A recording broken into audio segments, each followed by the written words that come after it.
Good afternoon everyone, welcome to vertex classes. आज मैं class 8 का क्लास ले रहा हूँ और उनके एग्जाम में जो पोर्शन है उसके बारे में बातचीत करूंगा। आप लोग थंबनेल में देख चुके होंगे कि क्या मैं पढ़ाने वाला हूँ। मैथ का टॉपिक है, क्लास 8 का आसान सा टॉपिक है जिसको समझा जाएगा। ठीक है, तो आसान से टॉपिक की बात अगर मैं करूँ तो आप लोग देखे भी होंगे कि क्या है, हाँ? उसके बारे में आप लोग देखे भी होंगे क्या होता है और उसके बारे में आप लोग देखेंगे। देखिए क्या है टॉपिक है मेरे बुक में, इसका नाम है direct and inverse proposal.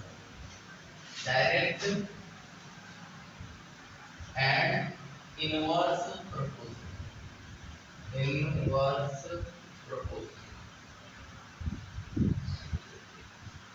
Variation भी लिखा होता है, प्रोपोजल भी अलग अलग बुकों में अलग अलग नाम से जाना जाता है। Direct and inverse proposal, okay. Variation भी लिखा होता है, कई बुकों में अलग अलग। मेरे बुक में प्रोपोजल लिखा है, वेरिएशन लिखा होता है, डायरेक्ट एंड इनडायरेक्ट वेरिएशन। इसके बारे में समझते हैं। ये दो दो तरह से इसके क्वेश्चन होते हैं। डायरेक्ट किसी चीजों पे किसी चीज का रिलेशन होना, और कोई दो चीजें हैं उसका मतलब इनवर्स में रिलेशन होना।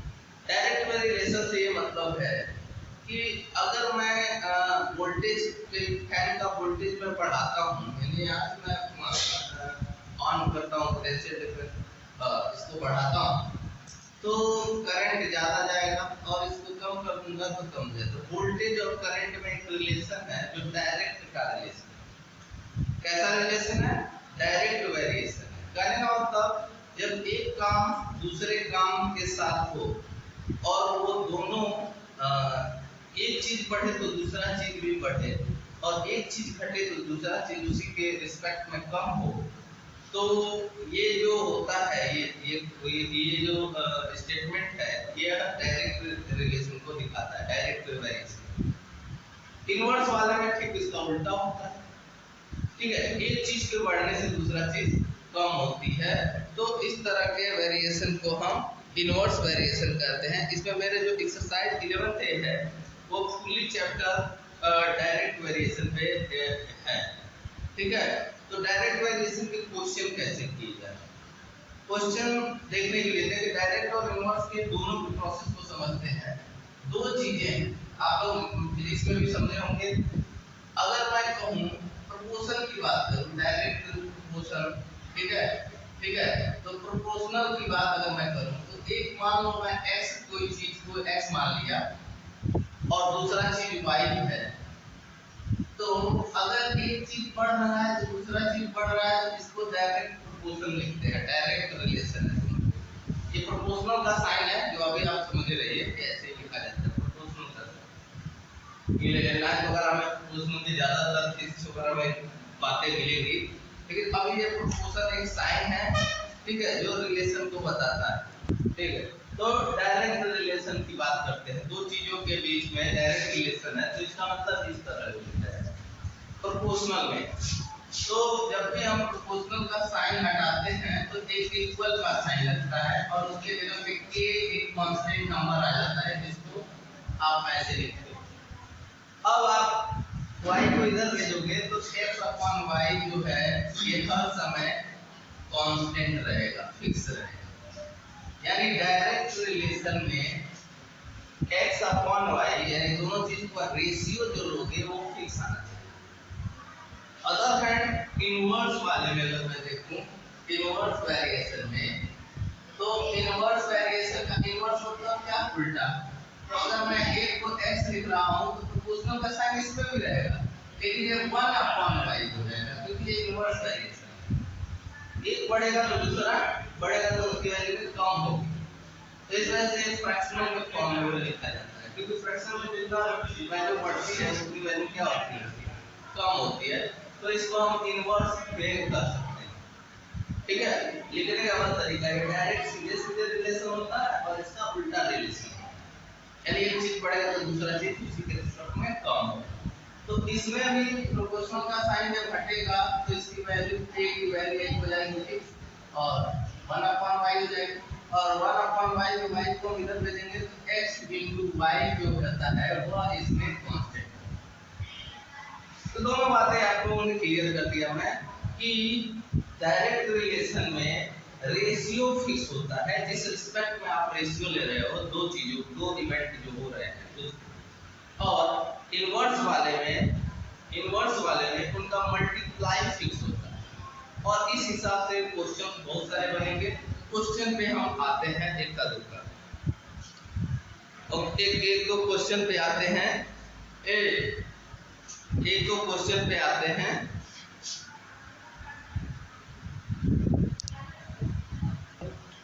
क्वेश्चन पे आते हैं मेरे बुक से जो 11 के है, ये कॉलिंस का बुक है, मैथ का कॉलिंस का, उससे मैं कर रहा हूँ। तो इससे जो 11 के में जो क्वेश्चन है वो आसान सा क्वेश्चन है। बोला है determine whether x and y are direct proportional और not in each of the following. अब हर एक में अलग अलग क्वेश्चन दिए गए हैं, आपको डिटरमाइन करना है कि क्या ये डायरेक्ट वेरिएशन में है, डायरेक्ट प्रोपोर्शन में है या नहीं है। तो जरा हम इस पे काम करते हैं। पहला क्वेश्चन मैं करके बता रहा हूँ, आप लोग देखिए। ये x 1 बन जाएगा तो y 5 है, दूसरे के रिस्पेक्ट में 2 10 है, सही बात है एकदम। अभी तक रेशियो फिक्स आ रहा है, मैंने कहा था डायरेक्ट में x अपॉन y फिक्स होता है, तो अभी तक तो दोनों सही है। अगले देखते हैं, अगले वैल्यू में 3 अपॉन 15 है, ये भी कट के रिड्यूस करेंगे, अगर दोनों को फ्रैक्शन में लिख के तो 1/5 ही आएगा। और लास्ट है 4 अपॉन 20, जिसको भी कट करेंगे अगर हम, तो ये पूरा डायरेक्ट वेरिएशन के साथ है। हम इसका लिख सकते हैं yes it is a indirect variation. अगले क्वेश्चन को देखते हैं, क्वेश्चन नंबर सी है, थोड़ा सा उसको देख लीजिए। तो इसको कैसे आप लोग चेक करेंगे, इसमें भी नो डाउट ऐसे ही है, x बना हुआ है, y बना हुआ है और कुछ वैल्यूज दिए हुए हैं, तो ध्यान से समझिएगा इसको भी। एक है 0.5 अपॉन, दूसरे में 3 है, तो अगला क्या है 1/6 है। चलिए 1/6 है, और अगला है 1.5 अपॉन, एक दूसरा 9 है, और तीसरा है 2/12। तो आपको आसान सा भाषा में ये दोनों 1/6 है, लेकिन मैं 0.5/3 को देखूंगा तो ये पॉइंट हट जाएगा, 30 हो जाएगा, और 30 का क्या 1/6 ये भी हो सकता है। यानी आपको ये भी एक फिक्स रेशियो है 1/6 के फॉर्म, देखिए आगे। और तीसरे वाले को भी अगर मैं चेक करूं 1.5/9, तो इसको पॉइंट हटाऊंगा तो 9 या 90 हो जाएगा, 15 छक्के। यानी सी वाला भी एक डायरेक्ट वेरिएशन में एक क्वेश्चन है, आप लिख सकते हो। इसके बहुत सारे प्रोसेस में अलग अलग सबको रेशियो ले लेके दिखा सकते हो। मैं ये आसानी से कर रहा हूँ, ऐसे कर रहा हूँ, आप लोग एक एक नंबरों को लिख लिख के करोगे। x1 y1 मान के, x2 y2 मान के, और सब बराबर आ रहे हैं, एक फिक्स रेशियो आ रहा है, तो आप लिख दोगे कि they are indirect variation, direct variation. Okay, अब मैं एक दो क्वेश्चन भी करूंगा। इसमें दूसरे नंबर में क्वेश्चन है, इसमें मैं आपको बताऊंगा। कह रहा है question given x and y are direct proportional, find the missing value. अब ये डायरेक्ट वेरिएशन में दिए हुए हैं, अब इसमें कुछ वैल्यू नहीं होंगे, उनको बताना है, जो दिए होंगे उनकी सहायता। इसको भी करते हैं और ध्यान से समझिएगा। सेकंड का पार्ट है, सेकंड का मैं तीसरा पार्ट को दूसरा तीसरा करूंगा, क्योंकि वो थोड़ा सा हार्ड होगा। चलिए सी वाला करके दिखाता हूँ, पॉइंट में है, पॉइंट वाला क्वेश्चन है, चलिए करके दिखाते हैं। चलिए देखते हैं x और y। देखिए ये क्वेश्चन है, देखिए एक x है और y है। क्वेश्चन में पहले ही पढ़ते जाऊँ कि डायरेक्ट वेरिएशन में दिया हुआ है, यानी ये जो भी रेशियोज है वो डायरेक्ट वेरिएशन के साथ है। इसमें मिसिंग वर्ड को आपको यूज करना है, ठीक है, मिसिंग वर्ड का यूज करना है। जैसे अगर मैं क्वेश्चन करूं, देखिए ध्यान से, इसमें बहुत सारे वैल्यूज देखते हैं। कह रहा है एक है 6, दूसरा y पता नहीं छोड़ दीजिए। अगला है 3.6,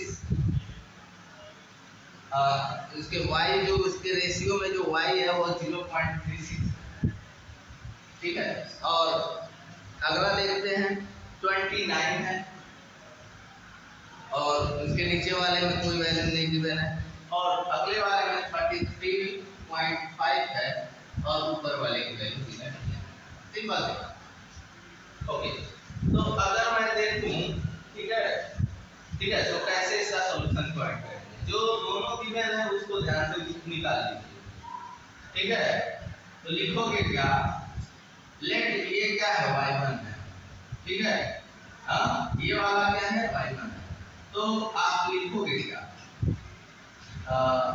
3.6 अगर 3.6 अपॉन 0.36 कर दे रहे हो, यह बराबर होगा 6 अपॉन y1। y1 यहाँ पे मान लीजिए सपोज करिए सोल्यूशन पॉइंट है, सोल्यूशन पॉइंट। अब इस तरह से हम सॉल्व करके आंसर निकाल सकते हैं, ठीक है। या आप बहुत सारे लोग बहुत तरीके होता है इसको एक फिक्स रेशियो में करके भी आप इक्विवेलेंट कर सकते हो, तो करने का तरीका होता है।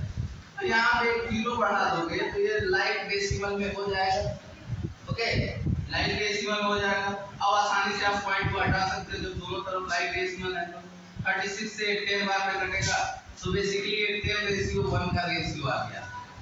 अब आपको इतना बड़ा झंझट को देखने की जरूरत नहीं है, आप इसको समझिए 10:1 है, क्योंकि वही चीज ये इस तरह लिखी जा सकती है, ठीक है y1।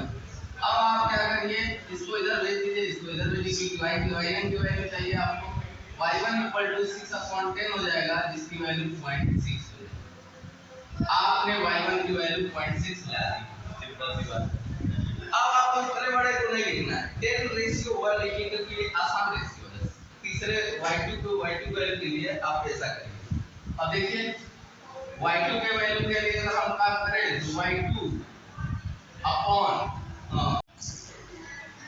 ओके, तो 20 अगर मैं y2 के लिए अगर बात करूं, y2 के लिए तो ऐसे लिखेंगे 29/y2। अब मैंने इसकी जगह पे आपको बोला था 10/1 लिखिए, क्योंकि शॉर्ट फॉर्म में आसानी से लिखा जा सकता है। तो इसको आप इतना बड़ा ना लिखिए, 10/1 लिखिए, क्योंकि शॉर्ट फॉर्म उसका अच्छा लगेगा, ठीक है। अब y2 की वैल्यू को निकाले, y2 का एक तरफ क्रॉस मल्टीप्लिकेशन होगा तो इसे कर दीजिए, तो आपका आ जाएगा y2 29/10 और 29/10 क्या होता है 2.9। तो यानी हम y2 यानी यहाँ पे जो भरेंगे वह क्या होगा 2.9 होगा, उसी के रिस्पेक्ट में। अगला चीज, ठीक, अगले चीज में हम x1 निकालेंगे, क्योंकि x में कोई एक नहीं है, x1 मान लीजिए, तो इसका भी यही काम रहेगा। देखिए कैसे, अब x1 के लिए क्या करेंगे, x1 नहीं पता है तो x1 लिख दीजिए, x1 अपॉन 33.5 इक्वल टू 10/1, क्योंकि x अपॉन y के रिस्पेक्ट में ये 10/1 लिखा जा सकता है। मैंने एक बार बताया शॉर्ट फॉर्म सबसे आसान फॉर्म ही लिखा जाता है। इसको मल्टीप्लाई कर देंगे तो x1 की वैल्यू हो जाएगी 335, पॉइंट में मल्टीप्लाई होकर डेसिमल इधर चला जाएगा, और ये 10 गुना ज्यादा है, वैसे भी लिख रहा है 10 गुना ज्यादा है, ऊपर 1 है तो इधर 1 है तो 10 है तो 10 से मल्टीप्लाई होगा। इस तरह से आप हर एक वैल्यू को पुट कर सकते हो, अलग अलग वैल्यूज को, ओके। तो ये तो हो गया एक स्टेटमेंट से रिलेटेड क्वेश्चन था, स्टेटमेंट से रिलेटेड। अब ये मतलब मैथमेटिकली क्वेश्चन थे। अब मैं आपको वर्ड प्रॉब्लम करूंगा, देखिए ध्यान से बच्चों, क्लास 8 में होता क्या है, ये मर्ज, ये जो होता है क्वेश्चन पेपर में, तो ऐसा नहीं है कि डायरेक्ट का अलग अलग वेरिएशन होगा, ऐसा नहीं होता, ठीक है। वर्ड प्रॉब्लम में आपको ध्यान रखना पड़ता है कि रिलेशन को समझना पड़ता है, किस चीज को बढ़ाने पर कोई चीज घट रही है, क्या हो रही है, तो रिलेशन को समझेंगे तब आप प्रॉपर्टी को लगाएंगे, डायरेक्ट वाली प्रॉपर्टी या इनवर्स वाली प्रॉपर्टी, क्योंकि मैं एग्जाम में ऐसा नहीं है कि आपको डायरेक्ट का अलग एक्सरसाइज है, इनवर्स का अलग एक्सरसाइज है, ऐसा करके नहीं आता है। तो अब मैं वर्ड प्रॉब्लम से ही आप समझ जाओगे डायरेक्ट है कि इनवर्स वेरिएशन का क्वेश्चन है। देखते हैं, ओके, जल्दी जल्दी करेंगे।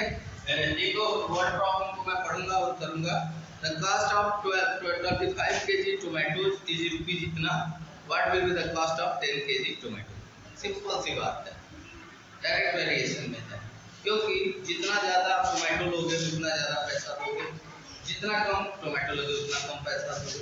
तो ये दोनों वेट और उसमें दोनों में रिलेशन है, ठीक है। तो ये किससे रिलेशन है? डायरेक्ट का। तो कैसे करेंगे, ठीक है। तो कह रहा है 10 केजी का टोमेटो का कॉस्ट क्या होगा, तो वो बताना है, ठीक है। तो इसके सॉल्यूशन को सबसे पहले चीज 1 केजी निकाल के ऐसा करने की जरूरत नहीं है, आपने डायरेक्ट पढ़ा डायरेक्ट इन्वर्सन, तो आप उसके हिसाब से करोगे। तो देखोगे कॉस्ट एंड weight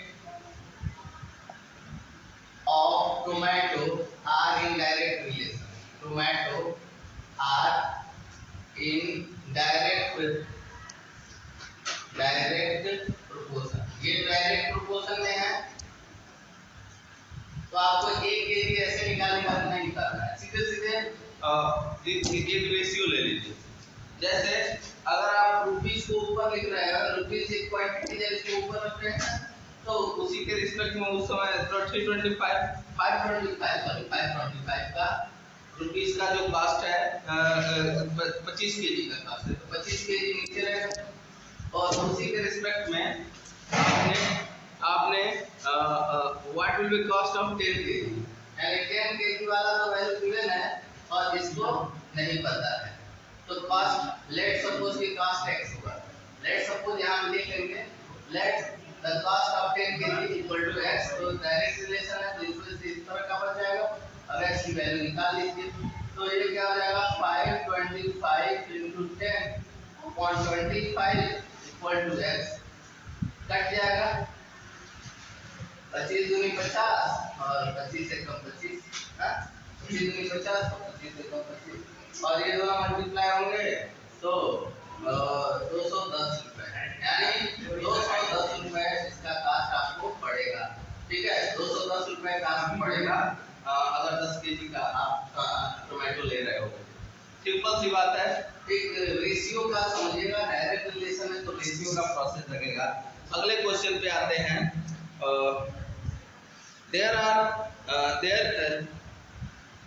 दूसरे एक बड़े से क्वेश्चन पे आते हैं, थोड़ा सा डी क्वेश्चन पे आते हैं। इसके डी वाले पोर्शन में थोड़ा मुझे बड़ा लग रहा है, आप लोग देखिएगा। कह रहा है विनुथा इज पॉपुलर म्यूजिक टीचर, ठीक है। She charges 1000 for 4 music dance, यानी 4 म्यूजिक डांस सिखाती हैं तो 1000 रुपए चार्ज करती हैं। Find the amount earn by her in a month of she in a month, एक मंथ में कितना करेंगी if she takes 45 class in that month. तो 45 क्लास लेती हैं तो उसके लिए उनको कितना चार्ज देना पड़ेगा, क्योंकि चार म्यूजिक क्लास लेने का उनको 1000 रुपए है, तो 45 का ज़्यादा ये पैसा मिलेगा, और ये आपको बताना है।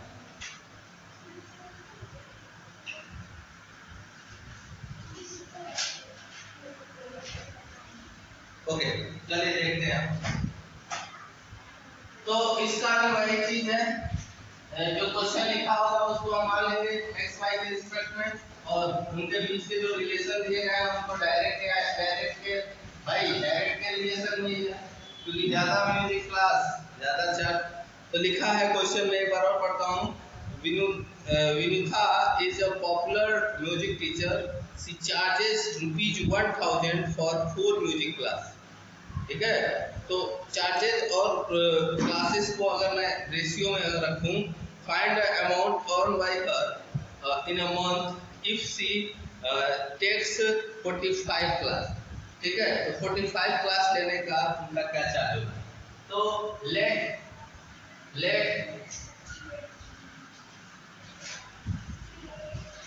Charges for 45 classes will be equal to x या y, कुछ भी मान लीजिए, ठीक है। तो charges and classes are in direct variation, इसको आप लिखोगे चार्जेस और चीजें लिखोगे, चार्जेस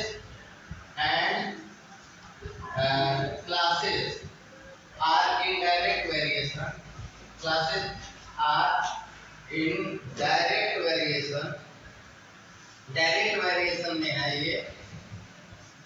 Therefore इस वजह से हम लोग रेशियो वाला प्रोसेस को अपनाएंगे, यानी 1000 का जो चार्ज है वो 4 बच्चों का है, वही रेशियो 45 क्लासेस का 4 क्लासेस का है, 4 मिली क्लासेस का, ऐसे 45 क्लासेस ले रहे हैं, उसका चार्ज x है, आप सॉल्व करके निकाल लीजिए। ओके, तो क्या करेंगे, x की वैल्यू के लिए x को मैं इधर लिख दे रहा हूँ, इधर साइड ले जाके, तो 45 पर 1000 into 45 अपॉन 4 काट दीजिए, क्या आ जाएगा 4 2 जा 8, फिर ये बचेगा 0 और बचेगा 0 20 4 5 जा 20 250 into 45 आप कर लोगे तो 45 0 जा 40 45 0 जा 0 45 5 जा तो 45 4 जा 180 और 180 में 45 और ऐड करेंगे तो क्या आएगा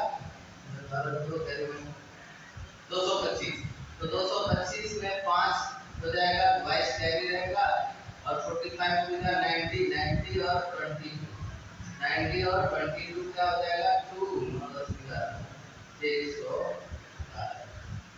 यानी 11,250 रुपए का कॉस्ट पड़ेगा अगर ये करेंगे तो ये है आपका डायरेक्ट वेरिएशन का एक आसान सा क्वेश्चन। ओके, अब हम बात करते हैं इनवर्स। जैसे हम लोग बहुत सारे क्वेश्चन कर सकते हो इसके, आसान सा टॉपिक है, आप लोग बहुत सारे क्वेश्चन करोगे। अगर जो भी क्वेश्चन आपको जिससे भी से आपको डाउट होती है तो उसे पूछा कीजिए।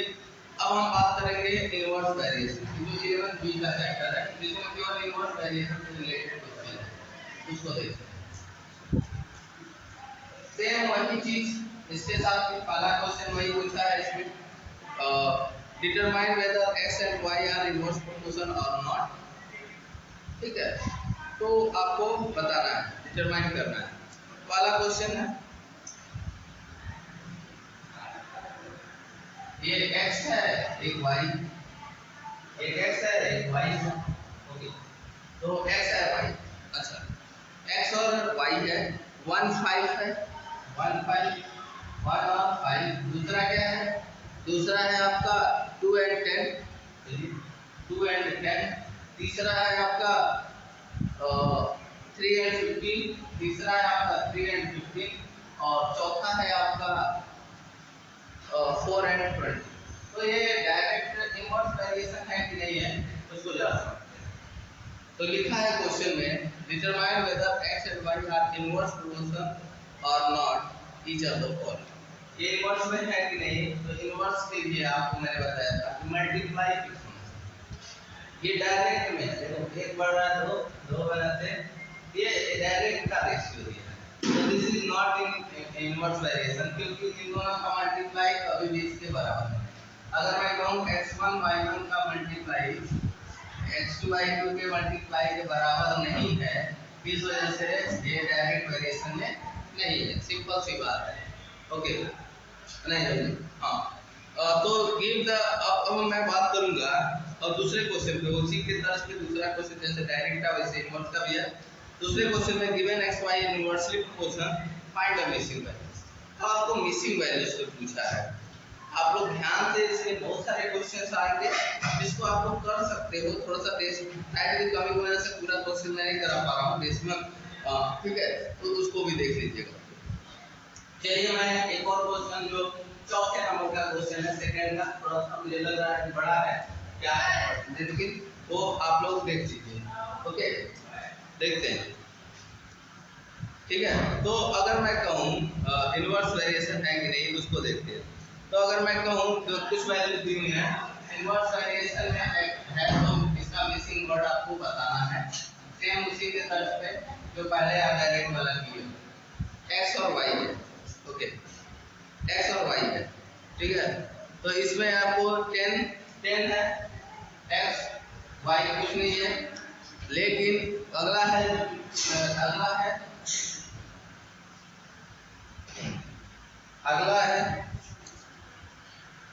आपका 5 वाई वाला दिया है, वाई 5 दिया है।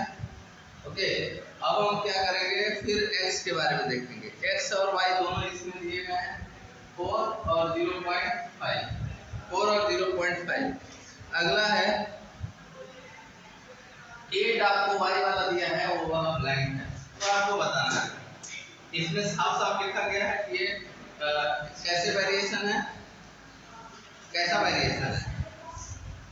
इसका जो वेरिएशन है वो कैसा है, इसका वेरिएशन जो है वो इनवर्स वेरिएशन है, तो मिसिंग वर्ड को बताना है।